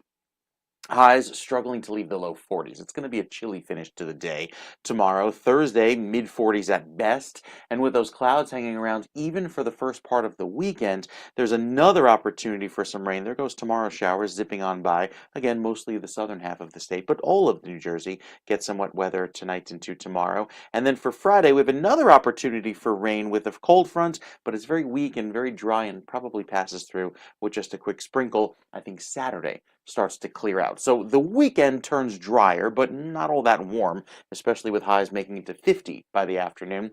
Sunday into Monday sees temperatures climb back up into the low 50s. So it's a slow crawl back to just getting to average by Monday of next weekend. But no big storms on the horizon. I know it's a big travel weekend for those maybe headed around the country to see family before the holiday weekend. And I think we're doing good in that department at least. So the bar isn't high. We are striving only for average. That's my life. You know, welcome to my universe, Mike. Now you can crawl in with me. There you go. It's a good thing for the other people in our lives that are way above normal. That's a good thing. All right, sir. We will check back with you in a little bit. Mike Favetta, thank you very much, our meteorologist extraordinaire. We have 35 degrees now in northern New Jersey, 37 degrees in Trenton, and it is 37 degrees now in Cape May as well. Traffic-wise, right now we are looking at a crash on the Garden State Parkway southbound, entering at exit 145 I-280 in East Orange. That's causing delays. Also on I-76 headed toward Philadelphia. We have a westbound issue on 76 from exit 1A, which is 295 in Belmar, at 1C, Market Street in Gloucester City. All lanes open, but very heavy. We look at Route 139 into the Holland Tunnel. That has been an absolute mess. We're now, all it says here is delays. They're not telling us what those delays are caused by, but as you can see, now the left lanes or left side of your screen are not moving. Before it was just the opposite. The right side was not moving. The left side was moving. Nonetheless, it's going to cost you 40 to 45 minutes in the Holland making your way into Manhattan. It's 35 to 40 at the Lincoln Tunnel. GWB, upper and lower levels have been just an absolute nightmare all morning long, bumper to bumper traffic. This time of year, you have a lot of big trucks coming into Manhattan. It's still a mess. On the right side there, that's the lower level. A lot of Manhattan trucks coming in, bringing in toys and clothes and food and things like that, because you have all the people coming into Manhattan this time of year. This is busy time, super high season. They don't come to Manhattan in the summer. They come to Manhattan during the cool weather. And this is what you got as a result. 8:35 is our time, and as I mentioned, the colder weather is here, and many families think less about swimming right now. But many experts will tell you that's actually a bad idea because this is the most important time to keep swim lessons going, especially if you just started teaching kids in August, etc. You don't want them to forget what they have learned. Same thing for adults.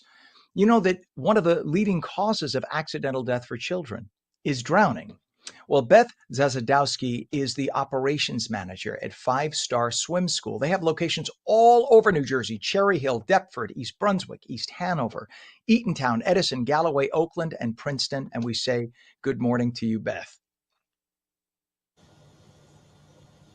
Hello, good morning. Hi, good morning, Ken. Thank you for having me on. You bet. Good to have you on. Talk about the importance of having swim lessons, not just in those summer months, but year round. How essential is that? Oh, it's so important. We see parents all the time that think swimming is just for the summer, a summer sport, but in reality, winter is the best time to keep the skills going and to build on the progress that they have started in the summer and keep it going till all throughout the year. And you have locations all up and down the state, so there's no excuse. People can get to you. Probably no matter where you live in New Jersey, you're no more than 30 minutes from that, and that's probably less than that, but no more than 30 minutes from one of your many locations. And you have indoor pools, right? So people can go to a nice warm, Yes, heated, temperature-controlled indoor pool. In fact, what better way to escape the cold than to be inside in the temperature-controlled pool and at the same time learn swimming?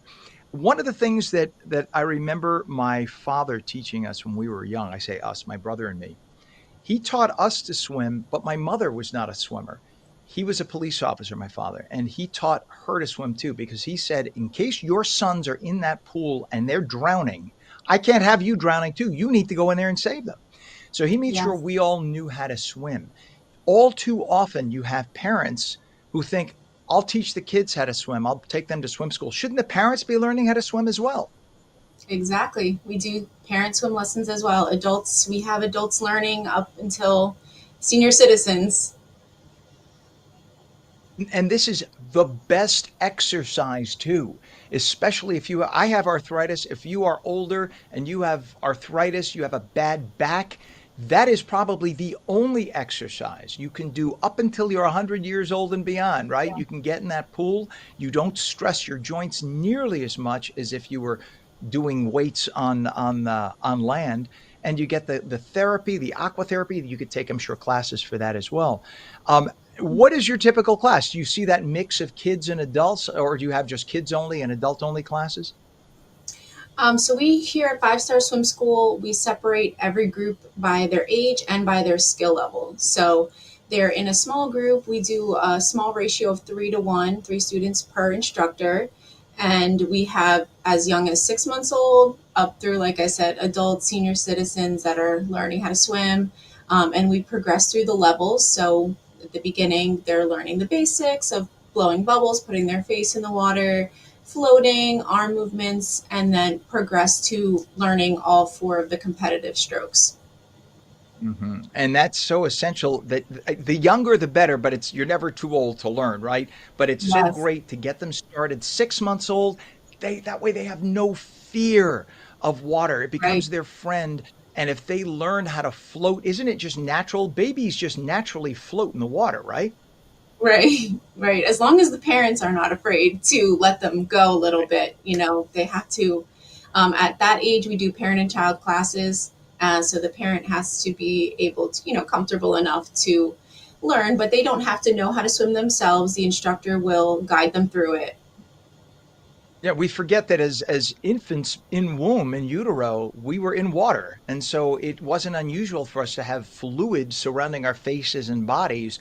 And I was reading that for the first few months that we have, that's when it's most comfortable for somebody to be in water, right? For the first few months of their lives. So Mhm. that's a Yeah, very good time to get them in. 6 months is get them probably the started. perfect time to get them used to it, which is a good thing.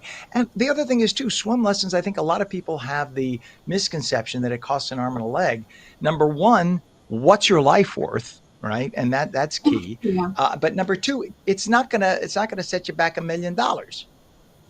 Right. We try to be as affordable as possible for the families. We have monthly options. Everything breaks down into, a low cost per lesson, and then families can take as many lessons as they want. We do a basic plan of one lesson per week. We also have 2 or 3 lessons per week options. And then another affordable option is open swim. Open swim is when the pool is available to anybody. They don't have to be a member with us or anything. For a low daily cost, they can come in and use the pool for that hour. So that's a great option. And for families that maybe don't get to the shore or don't have access to a pool otherwise, what a perfect option, summer or winter, to be able to do that. I just think it's so important, and it builds a bond as a family, even a group of friends. To get together and make this a point that we all learn how to swim, so that kids have comfort. I have done as a news anchor in New York City so many stories at the beginning of every summer. It's that inevitable story of the young kids. They get together, they go down the shore, and one or two of the kids are ashamed to say that they don't know how to swim, and they go in with their friends, and then there's a tragedy with those one or two, and the others don't know what to do to save them. That's why swimming and knowing how to swim is so essential. Five Star Swim School is the name of the place. You have locations all over New Jersey, swim lessons, not just for warm weather. So go to Five Star Swim School and make sure you are educated in how to swim. Beth Zasadowski, Operations Manager at Five Star Swim School. Again, locations in Cherry Hill, Deptford, East Brunswick, East Hanover, Eatontown, Edison, Galloway, Oakland, and Princeton. No excuses. Get to Yeah. the Five Star Swim School, learn how to swim. Thank you for coming on this morning. Thank you. Thank you so much. You you bet. It is now 37 degrees. Perfect to go to a nice heated indoor pool. 37 degrees at 8:42. Meteorologist Mike Favetta says sun and clouds this morning, becoming cloudier through the day, less windy, highs upper 40s. You're watching On New Jersey Mornings. We'll be right back.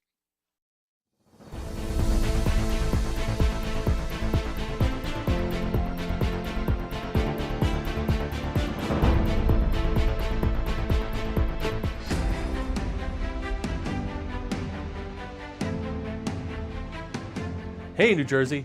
Want to choose how you live as you age?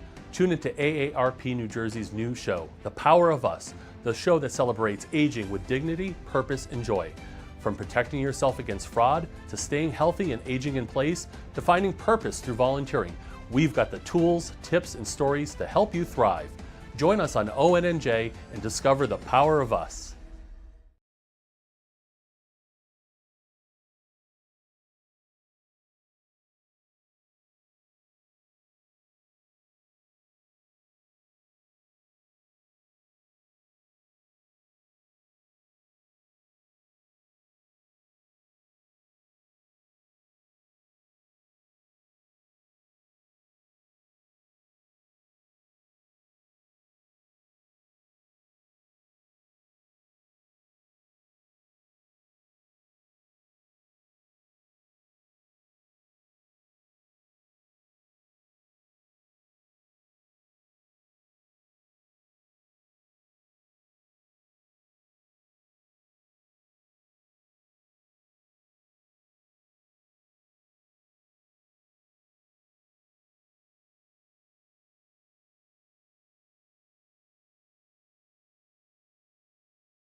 8:45. It is Tuesday morning, and good to be with you on this Tuesday morning. Ken Rosato in on the 18th. Is that what that is? The 18th of November already? Meteorologist Mike Favetta has the Garden State forecast. Weather is brought to you by Audio Nova, your hearing experts.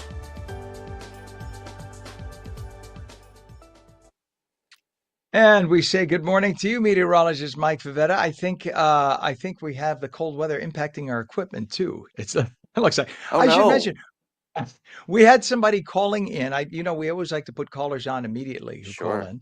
And if they're watching right now, still call us back, 888-658-0234. We were doing our interview and couldn't put them on in the middle of the interview, but they've now disconnected and I didn't save it. I'm not good with this Oh stuff. man. So if they want, they can call back and we'll put them on. They wanted to talk about taxes in New Jersey. So you know who you are. Call and we'll put you back on. Anyway, in terms of weather, it is chilly, 36 degrees still. Even with that bright sunshine, it hasn't come up too high in New Jersey.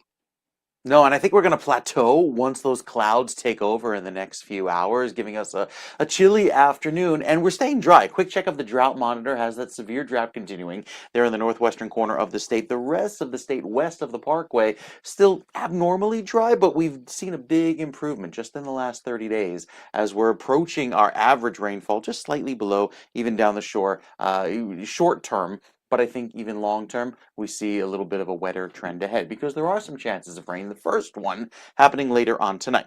So after a day with the mostly cloudy skies, you might get a break of sun there in northern New Jersey. Morristown only getting to 46 degrees on the green. It will be a chilly finish to the day. A little bit of rain moves in tonight, clears out by tomorrow, and then we're left with clouds for the rest of the work week. Beyond that, into the end of the month, we'll have warmer than average temperatures down south. So planning to be a snowbird and head down south for the holiday, you will have lovely warm weather. The dry air continues and the dry weather as we're forecast to be slightly below average, at least for eastern parts of the area, going into the first part of December. The rest of the week, pretty gray, limited sunshine, another chance of rain on Friday with a cold front, but it's Saturday and Sunday that sees a bit of an improvement with some clear sky returning. That'll take us into the first part of next week, and look at all those clouds in South Jersey, pretty gray going into the end of the week. But again, the weekend clears out a little bit. We get some dry weather in here, and the sunshine returns to start off the Thanksgiving week. So a little bit of a gray sky, I think, a little bit of a kind of a, a not so pretty view of the sky until we get to the weekend, and then nice and sunny just in time for Saturday and Sunday again. All right. Thank you very much, sir. Appreciate you. Have a wonderful day. We'll check in the You morning too. once again. It is 36 degrees northern New Jersey, 37 degrees in Trenton. And in terms of traffic, let's go over to this is 280 in Garden State Parkway. We'll look from the 280 side. So you see that mess on the right. The crash that we're going to tell you about is actually on the Garden State at exit 145, which is 280. But you can see from the 280 approach that it's bumper to bumper. So where those two meet, Garden State and 280, we don't have a Garden. All the Garden State cameras are down today for whatever reason. But fortunately, we have this shot from 280, and you can see the mess that we have right now. We also have delays on 287 southbound, south of 202 to south of exit 13, Route 28 Bridgewater. All lanes are open, but things are very heavy there. And we're now told on Route 3 there are delays eastbound from west of New Jersey Turnpike, Eastern Spur and Secaucus to Route 1 and 9, North Bergen. All lanes are open, but things are now very slow through there. We go over to Route 139. There are delays on 139 lower level, eastbound from Tunnelly Avenue to Jersey Avenue in Jersey City. All lanes are open, but you could see that's just not moving. That's just an absolute mess. And your approach to the Lincoln Tunnel is going to cost you 45 minutes. It's going to be 45 at the Holland. GWB also 45 to 50 minutes, upper and lower levels, both an absolute mess. Look at that stop. That's the lower level approach you're looking at on the GWB. Tough commute into Manhattan today, but it's not going to get better from now through the first week of January. Just beware. Think mass transit, or leave earlier, because this is the way it's going to be as you have tourists in New York and you have a lot of stuff being shipped into New York for all the shopping, the food, etc. This is going to be the case, just to let you know. Pam, we're going to do a block if we can. 8:50 is our time. And the question here in Newark, how did a child fall from a 20th floor building window in Newark when The law in Newark is that all windows of apartments where children live above 2 stories, they're supposed to have window guards. Well, the incident happened 7 a.m. Saturday at the Elizabeth Towers 20th floor on Elizabeth Avenue in the Wequahic section. Now, detectives from the Essex County Prosecutor's Office are trying to figure out what happened, including whether there was an adult at home at the time of the fall and whether anybody will be charged with a crime. The House will vote on releasing the Epstein files 1:30 this afternoon. This after President Trump said Sunday that House Republicans should release them, much to the shock and chagrin of those on the left who've been taunting Trump to release them, assuming that he had something to be embarrassed of. Trump said, "We have nothing to hide." If this clears the House, it's unclear what the Senate will do. If passed, the bill would force the Justice Department to release all files and communications related to Epstein, up to when he allegedly hung himself in jail. Now, in the 4 years that the Biden administration had control of the Justice Department, how come we never heard a word about the Epstein file? Not a word from the media, not a word from the Democrats. Why? They had total control. President Biden, with his auto pen, he signed that auto pen who somebody controlled, who knows who. That auto pen signed thousands of commutations, but it couldn't sign one release of the Epstein file. The moment criticism started mounting against the Democrats for their forced government shutdown, that's when the liberals shifted the genre, the story of the day, from the government shutdown. Let's put a shiny object over here now. And now we'll talk Epstein and try to allude to the fact that maybe Trump had a connection, which he didn't. Trump lives at Mar-a-Lago in Palm Beach. Epstein was a millionaire, had a home down the street. When Trump first bought Mar-a-Lago, all the millionaires used to gravitate there, including Epstein. They weren't particularly close. Epstein was just one of the gang that used to hang out. When Epstein tried to hire away people in the late 90s who worked at Mar-a-Lago, and then he allegedly tried to pick up an underage girl who was the daughter of one of the members of Mar-a-Lago, Trump banned him and had no communications with him from that point on. Trump never flew on the Lolita Express. Trump owned his own airline. Trump Airlines used to fly between New York and D.C. Go look it up if you don't remember. It was in the 80s and 90s. So he owned an airline. He always had private jets. He had no need to ever go on the Lolita Express. So there's no travel log of that happening. Once he banned his connections with Epstein. Look it up.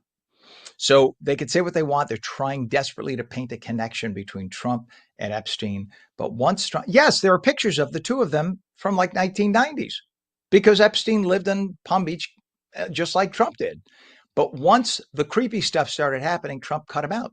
So it's been 25 to 30 years since they had any communication. In fact, there was a hearing a couple of years ago, and a Democrat congresswoman is on the panel getting active texts. It's been now verified.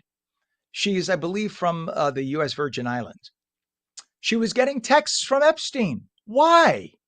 Why is Epstein on the phone texting with a Congress member who is actively interviewing people on a panel? You got to wonder what the Democrats' connection was with Epstein. Was he an agent? People are suggesting he was a double agent, U.S. and Israel. We don't know. We may never know. But it might also come out when the files are released. One thing is sure, there's been a lot of suggestion that he trafficked underage people, that potentially hundreds of children, or certainly under the age of 18, teens, may have been sex trafficked by this creep. And he then allegedly hung himself in jail. We may never know, but hopefully we'll find out when the files eventually get released.